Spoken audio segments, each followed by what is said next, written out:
The hospital room remains still, with only the faint beeping of a monitor breaking the silence. Remy Ma rests in the bed, her complexion pale but calm, hands gently clasped over the thin sheet. Papoose sits close by, his chair drawn in, holding her hand firmly. His eyes are bloodshot, struggling to stay composed, burdened by the gravity of the moment. The doctor's earlier words replay in his mind. It's progressed too far. There's nothing more we can do.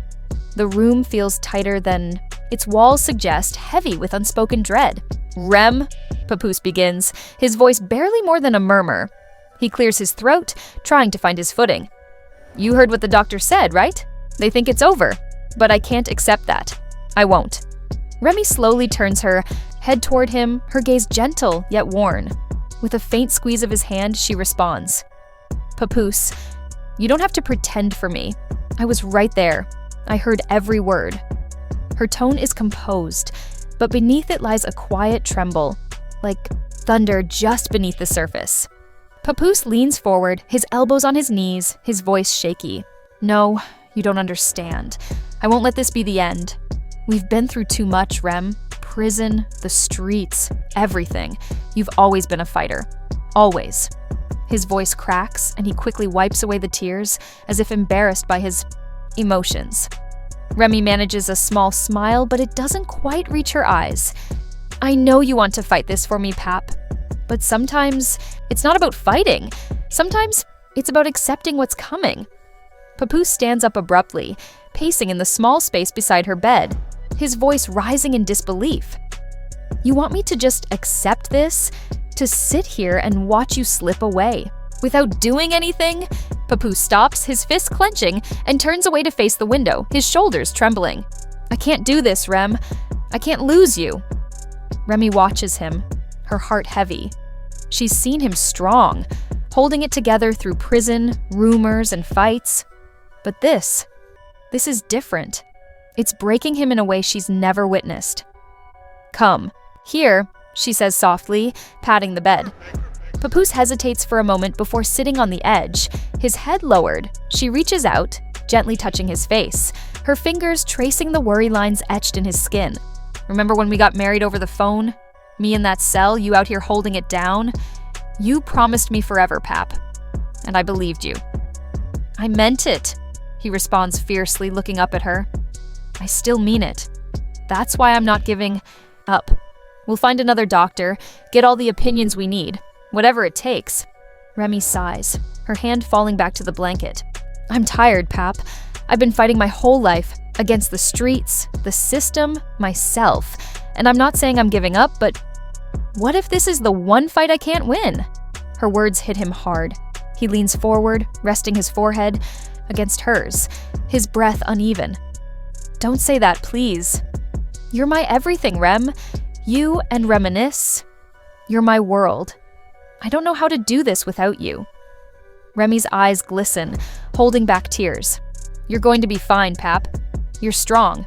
You'll take care of our girl. Make sure she knows who her mama was. Tell her I was a badass, okay?" She tries to laugh, but it turns into a sob. Papoose pulls away, shaking his head. "Stop. Rem, you're going to tell her yourself. You'll be there for her first day of school, her graduation, everything. We'll do this. Together, like we always have." Remy looks at him, seeing the love and desperation in his eyes. "Okay," she whispers. "We'll fight. For you. For Reminisce. But you have to promise me something, Pap." "Anything," he replies, instantly. "If it comes to the point where I can't fight anymore, you have to let me go. You have to stay strong for our daughter. Don't let this break you." Tears fall from Papoose's eyes as he shakes his head. "I can't promise that, Rem. I can't imagine a world without you in it."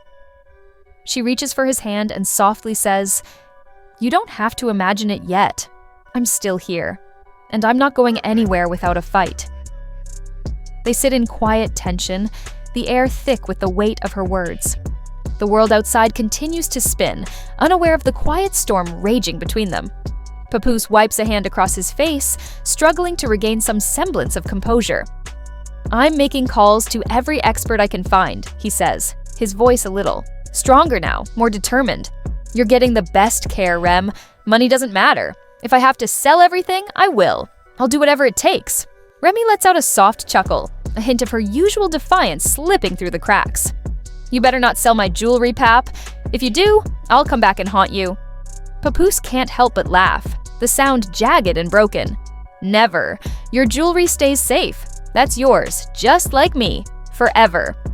The room falls quiet again, their shared moment of tenderness giving way to the stark reality of the situation. The door creaks open, and a nurse enters, clipboard in hand, eyes scanning the chart at the foot of the bed. Mrs. Mackey, we're going. To need to run a few more tests today. How are you feeling? You up for it? Remy gives a small nod, her hands squeezing Papoose's in silent reassurance. Yeah, I'm fine, she replies, her voice steady despite the uncertainty. Let's do it. The nurse offers a gentle smile, sensing the palpable tension in the room. You've got a strong one here, she comments, nodding toward Papoose. He hasn't left your side since you arrived. Remy glances at Papoose, her eyes softening with a mixture of love and quiet admiration. I know, she says, her voice tinged with affection. He's my rock. The nurse gives a small nod and steps out of the room, leaving the couple in their fragile bubble of shared moments. Papoose leans forward, pressing a kiss to Remy's forehead, his touch warm and reassuring. We're going to beat this, Rem, he says, his voice resolute, though laced with a raw edge. I don't care what the doctors say. We've been through so much worse, and we'll get through this too. Remy meets his gaze, her eyes betraying just a hint of doubt, but she doesn't voice it. Instead, she shifts her focus. Tell me about Reminisce. What's she up to today? Papoose seizes the chance to shift the mood, eager for the distraction. She's with your mom, he says, a small smile tugging at the corner of his lips. You know how she is, spoiling Reminisce with all that candy.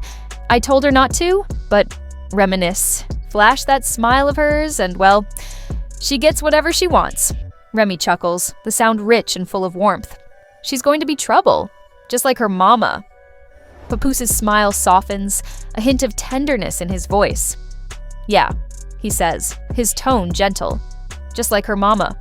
They talk for a while longer, reminiscing about their daughter, their past, and the dreams that still burn inside them. Remy smiles as she recalls their early days, sneaking into clubs, freestyling with strangers, building their empire from the ground up. We were wild, Pap, young and fearless. Papoose smiles softly, his eyes meeting hers. Still fearless, Rem. That's you. The fear is there, lurking in the shadows of the room, but for now, they ignore it. They've always been fighters. Always.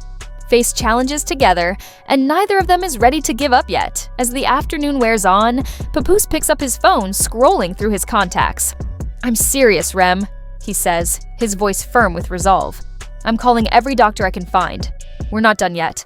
His words hang in the air, a promise he's determined to keep. Remy's gaze softens, a quiet strength in her eyes. Together, they'll keep fighting.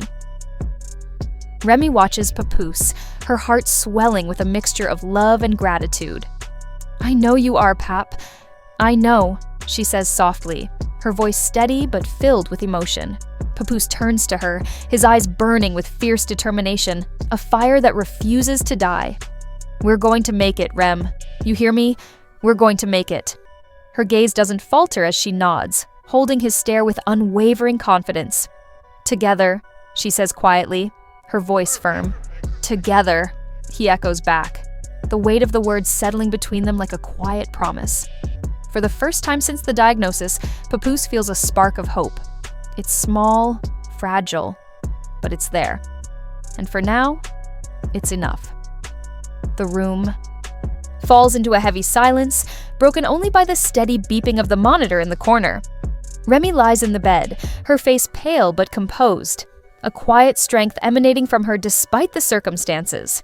Her hands rest gently over the thin hospital blanket. Papoose sits beside her, his chair pulled close, his grip on her hand tight as if he could hold onto her strength through touch. His eyes are red-rimmed, trying desperately to keep it together, but the weight of the moment presses down on him. The doctor's words from earlier echo in his mind.